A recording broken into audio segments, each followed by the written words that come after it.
हमारे नए गली न्यूज़ इंडिया चैनल को सब्सक्राइब करें और बेल आइकन दबाना ना भूलें। दोस्तों अस्सलाम वालेकुम, हमारे साथ है वारिस पठान जी। आज थोड़ा मौका मिला, नीचे ही मिल गए थे तो हमने उनको हमारे ऑफिस में आने की दावत दी तो उन्होंने फटाफट कबूल कर ली। बहुत बहुत शुक्रिया वारिस जी, आज हमारी छोटी सी ऑफिस में आने का। खुशी की बात है, माशाल्लाह, आपको मुबारक, अच्छी ऑफिस बनाया जी। बहुत छोटी है मगर क्या करें, इधर से ही चलाते हैं, दिल बड़ा है। हाँ वारिस जी, बात करते हैं। आज सुप्रीम कोर्ट का वर्डिक्ट आया। असदुद्दीन ओवैसी आपके जो इमाम सुप्रीमो हैं, उनका जो है प्रेस कॉन्फ्रेंस हमने देखी, लोगों तक पहुँचाया। क्या कहना है आपका? पहले तो मैं कहूँगा कि जो असद साहब ने कहा, मैं उनकी बात से बिल्कुल सहमति रखता हूँ।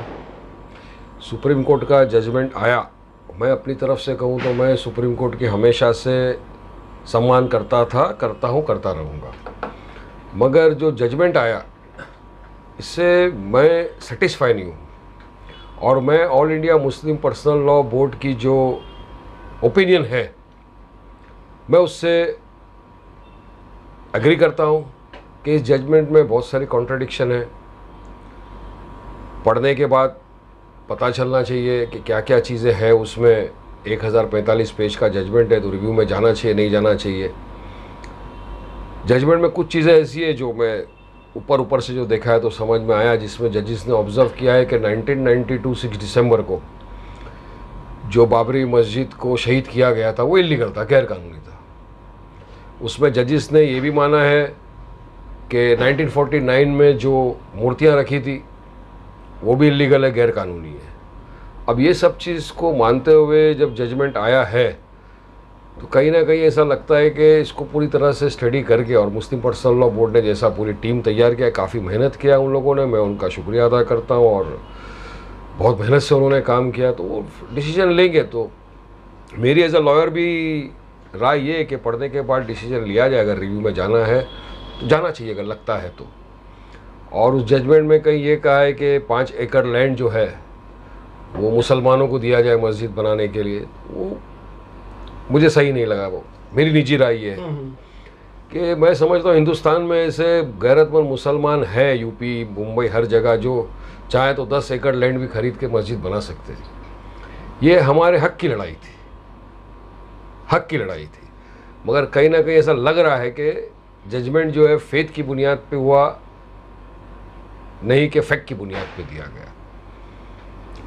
तो अब देखते हैं आगे मुस्लिम पर्सनल लॉ बोर्ड क्या फैसला लेती है। इस जजमेंट में क्या आपको ऐसा लगा? मतलब आप तो लॉयर भी है, आप इस चीज़ को अच्छे से इंटरप्रेट कर सकते हो। मैंने बताया ना आपको, मेरा इंटरप्रिटेशन यही है कि भी तो बहुत बड़ा जजमेंट है सलीम भाई, 1045 पेज का जजमेंट है। आज दिन भर में इतना वक्त नहीं मिला कि मैं पूरा जजमेंट को पढ़ लूँ। आप पढ़ेंगे, एक्सपर्ट्स उसमें ओपिनियन देंगे, और जो भी मुस्लिम पर्सनल लॉ बोर्ड के जो लॉयर की टीम है, राजीव धवन साहब सीनियर काउंसिल है, जिन्होंने बहुत मेहनत की, रात दिन आर्ग्यू किया केस को, तो वो लोग बेहतर समझेंगे उसमें आगे क्या करना चाहिए। मैं तो एज अ देश के नागरिक होने के हिसाब से बता सकता हूँ कि सेटिस्फेक्शन नहीं।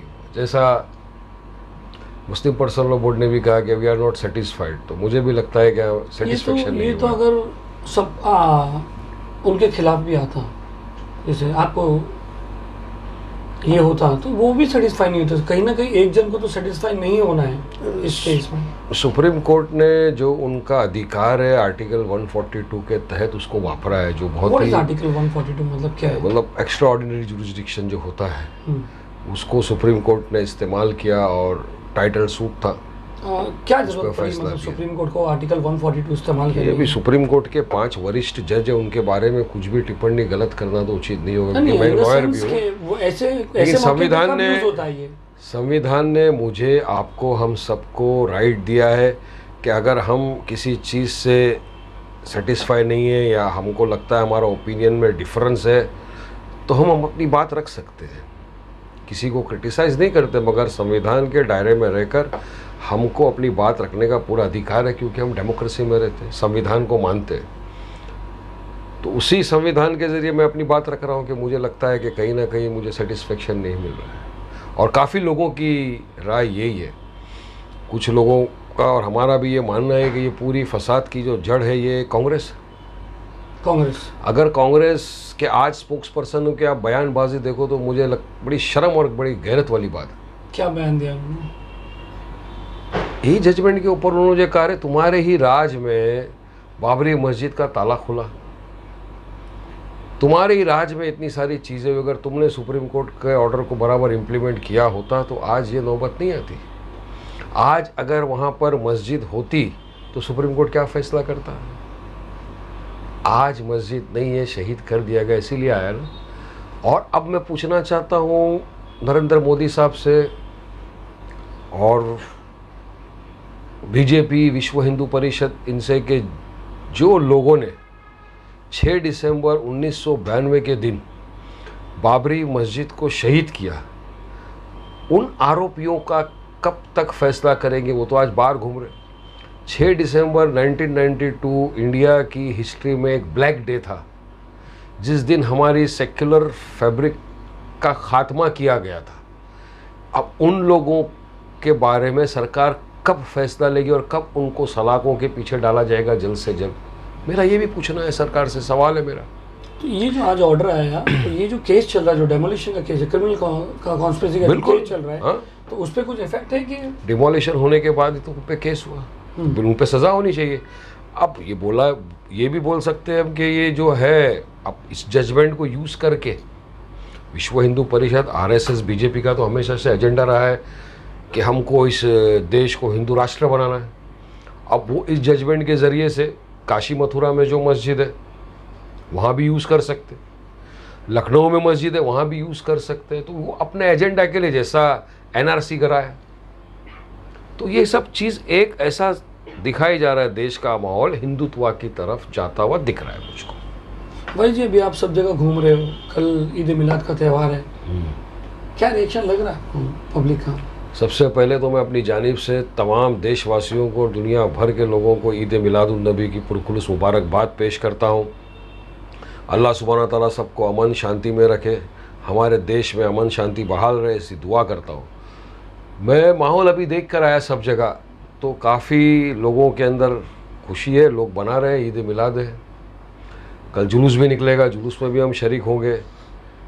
कहीं कहीं लोगों का अपनी अपनी प्रतिक्रियाएँ हैं, सबकी प्रतिक्रिया तो मैं आपके सामने नहीं रख सकता, मगर है लोगों के अंदर माहौल है, मिक्स रिएक्शन चल रहा है अब लोगों के अंदर। लेकिन है कि सुप्रीम कोर्ट का ऑर्डर हम मानते हैं, बिल्कुल सुप्रीम कोर्ट है, सुप्रीम कोर्ट का सम्मान करते हैं, मगर जस्टिस वर्मा वरिष्ठ जज रहे हुए सुप्रीम कोर्ट के, उन्होंने कहा है कि सुप्रीम कोर्ट सुप्रीम है मगर नॉट अफिलेबल है। मतलब वो भी गलती, थोड़ा सा मतलब ऊंच नीच हो सकती है सुप्रीम कोर्ट से भी। अच्छा, हालांकि सुप्रीम कोर्ट सुप्रीम है, फिर भी मैं नहीं बोलता, जस्टिस वर्मा बोलते हैं, जो आरएसएस, संघ, बीजेपी के विचारधारकों में से एक विचारधारक है, उनका भी ये मानना है, होता है। उन्होंने कहा, मैं उसको कोट कर रहा हूँ जस्टिस वर्मा की बात को, तो पब्लिक के अंदर भी एक ये है। मगर एक चीज़ देखी गई है कि पूरे देश में अल्हम्दुलिल्लाह अमन शांति बहाल है। हमने भी हमारे वीडियो के ज़रिए से, मैसेजेस के ज़रिए से देश के नागरिकों को, मुंबई वासियों को, सबको पैगाम पहुंचाया था कि आप सब शांति और अमन बहाल रखें। जजमेंट जो भी आए, अगर अपने फेवर में आए अल्लाह का शुक्र करें, नहीं आया सब्र करें, इन्नल्लाह मास साबिरीन। मगर किसी भी तरह का कानून व्यवस्था को ख़राब नहीं होना चाहिए, अमन शांति बनी रहे, इसकी पूरी हर इंसान को कोशिश करना चाहिए। बहुत सारे लोगों का ये मानना है कि ठीक है, थोड़ा सा नाराज़गी है इस साइड पे, मगर एक बहुत जो फसाद की जड़ थी कई सालों से, उसको ख़त्म हो गया, वो ख़त्म हो गया। फसाद की जड़, हम तो हमारे लीगल राइट्स के लिए लड़ रहे थे, हक की लड़ाई थी, लीगल राइट्स के लिए लड़ रहे थे। और फसाद की जड़ तो पूरे देश के अंदर अगर कोई है, अगर करप्शन का भी बीज बोने वाला और इस बाबरी मस्जिद की भी फसाद शुरू कराने वाला, तो कांग्रेस सरकार। कांग्रेस नहीं अगर बराबर रीत से ताला नहीं खोला होता, ये नौबत नहीं आती ना सलीम में। और आज बेशर्मों की तरह उनके स्पोक्सपर्सन बयानबाजी कर रहे हैं, तो मैं चाहूँगा कि देश देखे, ये इनके सेक्युलरिज्म का चेहरा आप देख लीजिए। सब लोग देश के सामने बेनकाब हो रहे हैं लोग। आपकी पार्टी अब क्या करेगी? हमारी पार्टी का तो जो सदर साहब है जनाब बैरिस्टर असदुद्दीन ओवैसी साहब, जो फैसला करेंगे हम सब मंजूर करते हैं, वो जो डिसीजन लेंगे हम सब उसके साथ रहते हैं। रिव्यू पिटीशन जो होती है वो क्या होती है? जजमेंट को पूरा पढ़ा जाएगा, उसको देखा जाएगा कि किस पॉइंट में कुछ गलती है या कुछ है, तो उसके खिलाफ रिव्यू में जा सकते हैं आप। संविधान में एक 5 जज बेंच का ऑर्डर था, आप 7 जज बेंच पे जा सकते वो लास्ट जज है, रिव्यू कर सकते हो आप। उसको कितना वक्त लगता है मतलब नॉर्मली? वो वक्त तो बाबरी मस्जिद के जजमेंट को आने के लिए मैं समझता हूँ 135 साल चले गए। अब रिव्यू करने जाएंगे कि नहीं जाएंगे ये मुझे नहीं पता, ये मुस्लिम पर्सनल लॉ बोर्ड के ऊपर आधार करता है कि वो जाएंगे कि नहीं जाएंगे। नरेंद्र मोदी जी, प्राइम मिनिस्टर नरेंद्र मोदी जी का बयान आया देश के नाम पे, आपने सुना? सुना बयान सुना। क्या लगता है उस पर? अब नरेंद्र मोदी जी तो बयानबाजी करते रहते हैं। उन्होंने तो पिछले 3 साल पहले 8 नवंबर को भी कहा था कि डिमोनेटाइजेशन हुआ है, काला धन ख़त्म हो जाएगा, करप्शन बंद हो जाएगा, आतंकवादी हमले कम हो जाएंगे सब, मगर कुछ हुआ नहीं है। 50 दिन की उन्होंने बात कही थी, वैसा कुछ भी हुआ नहीं है। तो मैं समझता हूँ कि वो सब बोलने से अच्छे दिन आएंगे नहीं आए, सबका साथ सबका विकास हुआ नहीं। आज देश के अंदर आप देखो तो इकोनॉमी की सत्यानाश हो चुकी है, लोगों के पास जॉब नहीं है, अनएम्प्लॉयमेंट बढ़ता जा रहा है। अब महाराष्ट्र की आप हालत देख लो तो यहाँ पर अनसीजनल रेन आने की वजह से कितने किसानों की फसलें उजड़ गई, खेती तबाह बर्बाद हो गई, लोग आत्महत्या कर रहे हैं किसान, उनके कर्ज माफ़ नहीं हो रहे। और सत्ता में आने के लिए, कुर्सी की लड़ाई के लिए बीजेपी और शिवसेना पहले एक साथ लड़े, लोगों को बेवकूफ़ बनाया, बेवकूफ़ बनाने के बाद आज सत्ता ही नहीं बना रहे।